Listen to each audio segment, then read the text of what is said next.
Adding a motor to a folding bike turns a 12-kilogram commuter into a 22-kilogram deadlift. Here is the engineering formula to decide if that weight penalty is actually worth it. The fundamental problem with electric folders is the mass penalty. A standard high-end folder weighs about 12 kilograms, making it portable.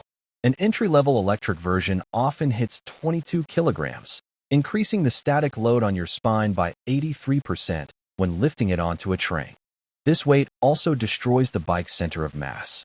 Placing a 3-kilogram hub motor in a 16-inch front wheel creates distinct gyroscopic instability and torque steer.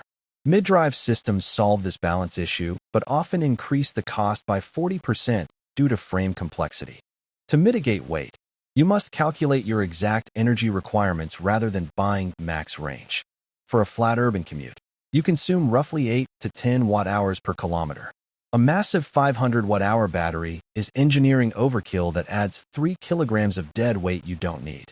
If you already own a high-quality folder like a Brompton, a retrofit kit is often superior to buying a cheap e-bike. Systems like SWITCH or Pendix add only 3 to 4 kilograms and detach completely, preserving the bike's original kinematics and folding mechanism. Here is the final decision framework. If your commute involves more than 2 flights of stairs, the physics of lifting 20 kilograms makes the e-folder impractical. However, if you have ground-level storage and face gradients over 5%, the motor efficiency justifies the bulk.